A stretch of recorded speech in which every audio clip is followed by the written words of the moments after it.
Nous allons lire le psaume 23 de l'Ancien Testament.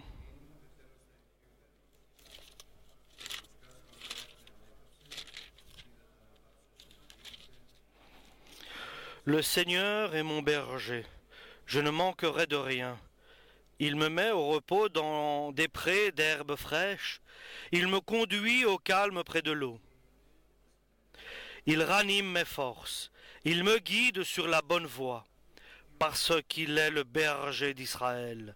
Même si je passe par la vallée obscure, je ne redoute aucun mal, Seigneur, car tu m'accompagnes, tu me conduis, tu me défends, voilà ce qui me rassure. Face à ceux qui me veulent du mal, tu prépares un bouquet pour moi. Tu m'accueilles en versant sur ma tête un peu d'huile parfumée. Amen pour la parole du Seigneur. David, une personne que Dieu a choisie, a élue, a appelée, a invitée à devenir son serviteur. Il était berger et il avait le troupeau de son père qu'il amenait pour lui donner un pâturage. Et les moutons qu'il avait donc dans la bergerie et le troupeau qu'il menait par-ci et par-là, lorsqu'il y a eu un danger pour le troupeau, il a mis sa vie, sa propre vie, il s'est sacrifié pour ses moutons et il les a sauvés.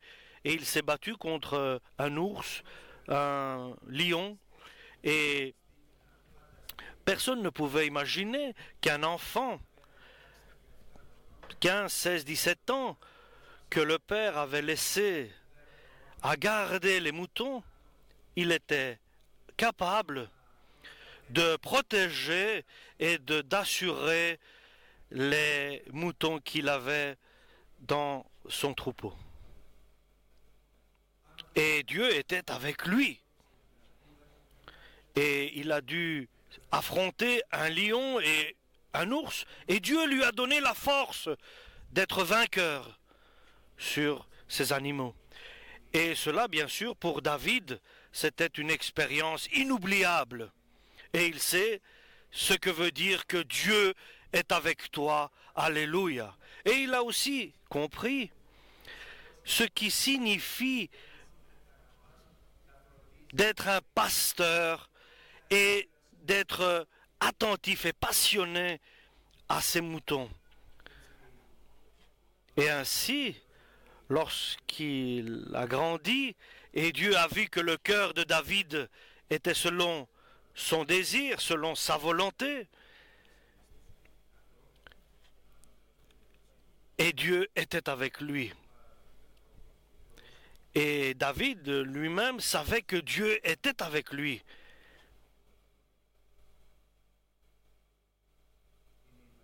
Et c'est la condition pour que Dieu soit avec toi, c'est lorsque Dieu t'appelle et que tu deviennes avec Dieu son serviteur et que tu l'acceptes. À 17 ans, il s'est retrouvé devant Goliath, un géant que tout le monde craignait. Donc c'était un soldat d'une tribu ennemie, adverse. C'était des Philistins. Et Dieu était avec David. Et il sait que si Dieu est avec lui, il peut, au nom de Dieu, être vainqueur sur toute épreuve. C'était un enfant de 17 ans, et il n'était pas fort ni très grand, mais il était intelligent. Et son cœur était dans la foi en Dieu Tout-Puissant, béni soit son nom. Et il a pris d'entre les mains les pierres qu'il a mis sur sa fronde et il a tué le Goliath, le géant, en lui tranchant la tête.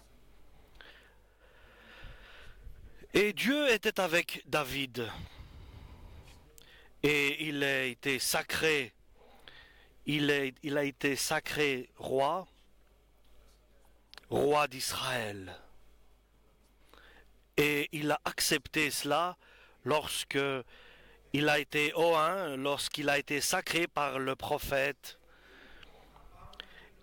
Et il ne pensait pas devenir roi, mais il servait le roi Saoul, qui était le roi à son époque.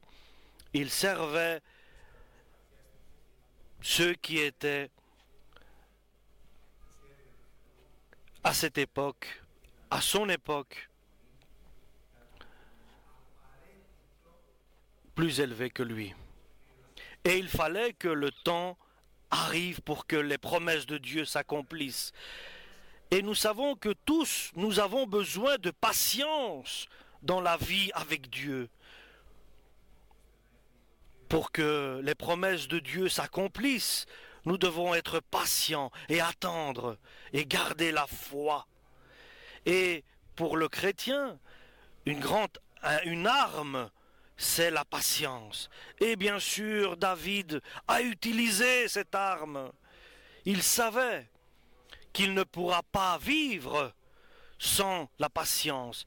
Et il a pensé, il a réfléchi, il a pris une décision. Comme mon père m'a établi pasteur de moutons, et j'ai pris les moutons en main, les moutons de mon père, je me suis occupé d'eux, et les moutons étaient totalement en assurance, ils étaient sans problème, ils étaient entre de bonnes mains. Et je peux vous dire quelque chose, tous les hommes cherchent un pasteur, quelqu'un chez qui pourrait les aider, qui pourrait, comme par exemple les enfants qui ont leur père, leur mère, et ils savent que derrière leur père et leur mère, ils peuvent être rassurés, et ils peuvent trouver le refuge, car ils savent qu'ils surveillent, ils prennent soin d'eux, ils sont prévoyants pour eux. Ainsi, David prend une décision. Et je vais le redire. C'est une décision que l'homme peut prendre dans sa vie. Je veux que toi, Seigneur, tu sois mon pasteur. C'est ainsi que David a pris la décision. Et cela signifie qu'à partir de maintenant, je dois être son agneau, je dois lui appartenir, je dois faire partie de son troupeau pour que je puisse être initié totalement dans son troupeau. C'est une question de décision. Et nous devons prendre des décisions. L'apôtre Paul dit, je dois prendre la décision de la mort. Il disait que nous mourions, mais nous sommes toujours au Seigneur après les souffrances que nous traversons. Et ici, David a pris une bonne décision, une décision unique, une décision merveilleuse, qui vient par la révélation de Dieu et par la foi de l'homme, par la foi de David. Il a de l'espérance en Dieu. Et cela dépend aussi de combien on est consacré à Dieu, combien on est dédicacé à lui, combien on se donne, on se sacrifie à Dieu. Est-ce qu'on se donne totalement et que notre vie dépende totalement de Dieu? Bien sûr, c'est une décision pareille qu'a pris David. Et à partir de là, nous ne savons pas à quel instant il a pris cette décision, mais il l'a prise. Et son parcours était un parcours qui était consacré à Dieu. Quelqu'un de fidèle à Dieu, un parcours agréable aux yeux de Dieu. Et ainsi, ont commencé les expériences pour la décision qu'avait prise David.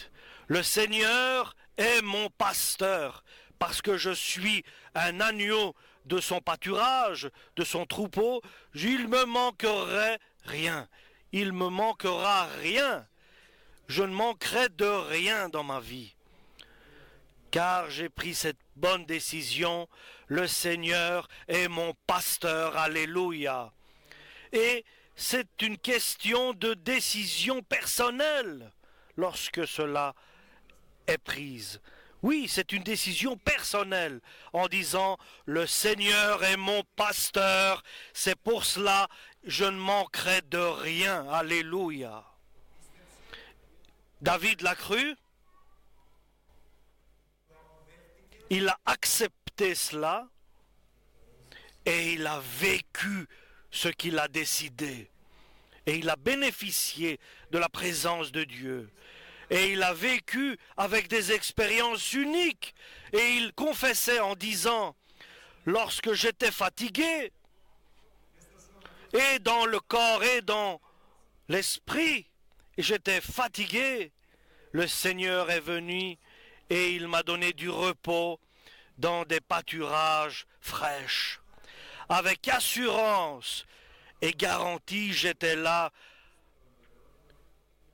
dans le meilleur des endroits, lorsque mon corps et mon esprit et mon âme étaient fatigués. Et lorsque je perdais mon chemin, je perdais mon orientation, j'étais dans une voie sans issue, alors c'est lui qui me dirigeait vers des eaux paisibles. Si le Seigneur est ton pasteur et mon pasteur, alors nous pouvons avoir de bonnes expériences. Et en ayant ces expériences, c'est prendre la bonne décision. C'est que le Seigneur est notre pasteur. Alléluia. Donc, si nous prenons la décision, absolument, la parole de Dieu qui est inspirée de Dieu, qui vient de Dieu, ne peut pas être changée. Cette parole ne peut pas être changée. Et chacun qui prend cette décision, Dieu le guidera, le dirigera, le remontera, l'encouragera, le fortifiera pour la gloire de Dieu. Alléluia. Il ne se trouvera pas dans la faiblesse, il ne se trouvera pas dans une voie sans issue, dans des impasses, mais il sera toujours libéré par Dieu. Parce que Dieu, le Père, ne peut pas abandonner ses enfants. Alléluia. Et lui, David, homme de Dieu, il a demandé que Dieu soit son pasteur. Et que même s'il se trouve dans une obscurité mortelle, qu'il n'ait pas peur du tout, qu'il ne craint rien. Et la certitude qui rejette la peur et la crainte, c'est l'amour de Dieu. Il sait que Dieu l'aime avec un amour absolu. Alléluia. Et il sait, et il a en main un bâton pour des moments difficiles. Et la consolation est certaine et absolue de la part de Dieu. Mais non seulement Dieu le justifie, mais il le libère aussi, mais il le glorifie. Et personne ne peut le toucher, ni ses ennemis, personne. Devant ses ennemis, Dieu met une table, un banquet devant ses ennemis. Dieu là-haut, l'a sacré roi par le Saint-Esprit. Et son verre, sa coupe déborde. Dieu lui remplit de bénédictions et de Saint-Esprit. Et sa coupe déborde, alléluia. Et il est certain, il est persuadé totalement que la bienveillance de Dieu me suivra tous les jours de ma vie. Elle est facile, elle est difficile, elle est dangereuse. Et tous les jours de ma vie, la bienveillance de Dieu sera avec moi. Et si je prends des décisions, et ce qui me suivra, c'est que je trouverai grâce aux yeux de Dieu, car il est prévoyant pour moi. Il prend soin de moi. Alléluia. Et je demeure dans la maison de Dieu pour des jours énormes, beaucoup de jours. Et l'homme ne peut pas demeurer dans la maison du Seigneur pour des jours et beaucoup de jours s'il ne prend pas la décision que le Seigneur soit son pasteur. Il ne pourra pas habiter dans la demeure de Dieu. Il abandonnera, il va se fatiguer, il abandonnera, il sera trompé, il sera blessé, il souffrira. S'il n'a pas comme pasteur Dieu le Seigneur, il va souffrir. Si l'agneau n'a pas de pasteur, il va s'égarer et il va disparaître. Donc c'est une décision vitale. Alléluia. C'est une décision parfaite, totale. Un agneau sans pasteur, il se perd. Un loup sans pasteur, il vit. Mais un agneau, un mouton sans pasteur, il ne vit pas. Un chien sans pasteur, il vit. Il devient un animal errant, sauvage. Il vit suivant son instinct sauvage qu'il a en lui. Mais le mouton, l'agneau, il ne peut pas vivre sans pasteur, sans quelqu'un qui le protège. L'agneau, le mouton ne peut pas vivre seul sans avoir un pasteur. Il a besoin d'un pasteur. Alléluia. Il a besoin qu'il soit sous l'autorité de son pasteur, de son berger. Alléluia. Et bien sûr, il y a des bergers qui ne prennent pas soin des moutons. Il a besoin d'un vrai berger qui a de la compassion pour ses agneaux. Et Dieu dit, ceux que j'ai connus avant la fondation du monde, je les ai dirigés, guidés pour qu'ils deviennent identiques à l'image de mon Fils, Jésus-Christ. Et ceux que j'ai appelés, que j'ai invités, je les ai invités, je les ai justifiés pour qu'ils restent près de moi, pour que la séparation disparaisse entre Dieu et l'homme. Et lorsque je les ai justifiés, je les ai glorifiés. Et l'agneau, le mouton, n'est pas seulement n'a pas seulement besoin du pasteur, de son berger, mais il doit avoir une bonne relation avec son pasteur et son berger. Alléluia.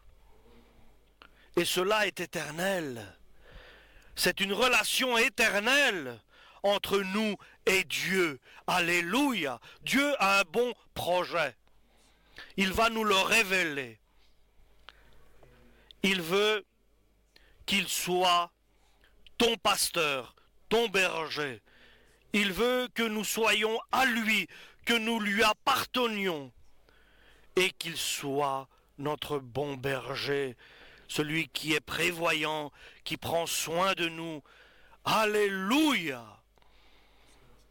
Il va nous glorifier devant toutes les puissances célestes. Il va nous glorifier en nous donnant un héritage éternel.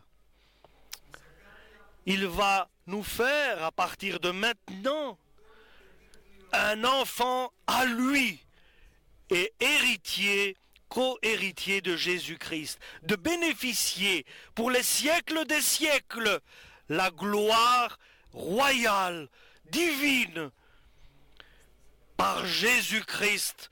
Alléluia, celui qui a été sacrifié et qui est ressuscité éternellement. Et cela va s'accomplir dans la bergerie du Seigneur. Lorsqu'un berger, il prend un mouton, il l'achète, il devient à lui, il lui appartient. La première chose qu'il fait, il l'amène dans sa bergerie. Il met le mouton dans sa bergerie, il est assuré, il est dans la bergerie et il est en sécurité. David a fait des fautes. Le roi David a fait des péchés. Mais il n'a jamais cessé de dire que Dieu le Père est mon berger. J'attends son aide. Jamais il n'a cessé de demander l'aide de Dieu. Mais le plus petit dans le royaume de Dieu, du Nouveau Testament, est plus grand de l'Ancien Testament.